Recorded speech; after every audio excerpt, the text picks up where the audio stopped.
Good evening, my accomplices. Today on the agenda, a genocide is happening halfway across the world, but it's being funded by our taxpayer dollars. That's right, your money is being used to fund a genocide. So here's what we're going to do about it. This is a website that you can go to, ceasefiretoday.com.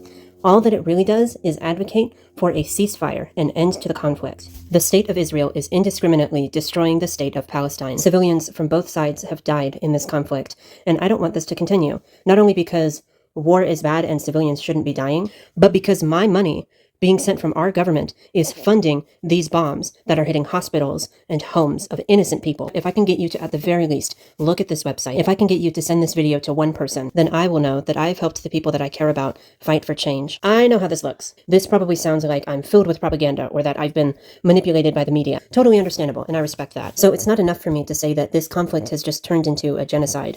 What do I mean by that? How did we get here? Well, let's talk about it.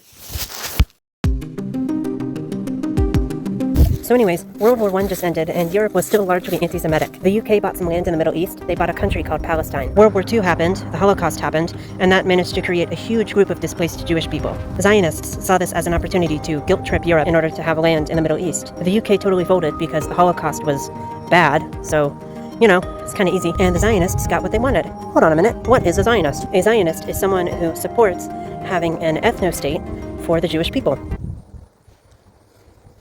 An ethno-state for the Jewish people. An ethno-state. Didn't y'all just fucking... The Zionists don't care about following their scripture. They don't care about being Jewish. They care about power. They care about ethnic purity.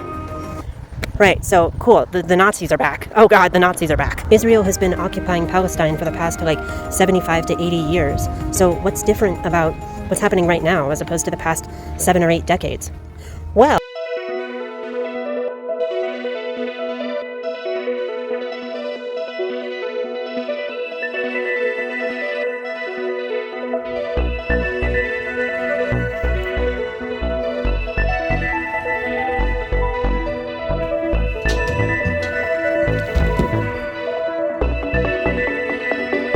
Palestine hasn't been a whole entity for the majority of its modern existence. It's been owned by the neighboring countries, Jordan and Egypt, and it has been slowly but assuredly ground down and taken apart by Israel. In the east, there is the West Bank, and in the west, there is the Gaza Strip. This little strip of land is enclosed, fenced off by the Israeli government. Even at its best, it's been considered an open-air prison, but if we're telling the truth, it's a concentration camp for Palestinians. A militant group, known as Hamas, emerged from the Gaza Strip on October 7th, tore down that wall, and then proceeded to kill 1,400 Israeli civilians, taking 200 civilians as hostage. The IDF, the Israeli Defense Force, their response was to launch a ground attack, killing 10,000 Palestinians.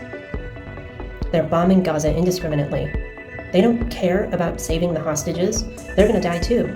There are more civilians, more martyrs, more violence, and they get to frame it as defense because they were attacked first by Hamas. Israel has a known history of meddling in Palestinian elections, so don't fall for Zionist propaganda. Israel is only a refuge for queer people in the Middle East, technically, because it's very hard to fight for queer rights when you're trying to fight for your damn life. We go look over to the West Bank and we see that there are 144 Israeli settlements in the West Bank, supposed to be Palestinian owned, and it's Israel that's living there, still, in the West Bank. It's no surprise that a conservative, militant, extremist group arose out of an open-air prison, where their land is being destroyed, their utilities, electricity, and water are being turned off. So here's a clip filmed by Bizan. She is a social media influencer who lives in Palestine and is somehow, against all odds, miraculously, surviving against this genocide. Hey everyone, this is Bissam from Gaza, and I want to say that standing for Palestine is not standing against any religion. It's not standing against any people. It's not anti-Semitic. It's just standing for justice, for people's human rights that have been violated for decades, of course, but at least for the last 40 days, you've been seeing everything happening, and you have the right to say no to genocide, because basically it's against humanity. Our enemy are not the Christians, are not the Jews, are not any other else, because we've been killed in Gaza. Most churches, Christians and Muslims. It has nothing to deal with religions or with any people, with any race. It's just standing for justice, because kids, women, men, innocents, civilians, schools, hospitals, streets, cities, everything was destroyed. And they're preventing us from going back to our homes. They are invading Gaza, they are besieging Gaza, and you need to be against this because it's against humanity. Just this.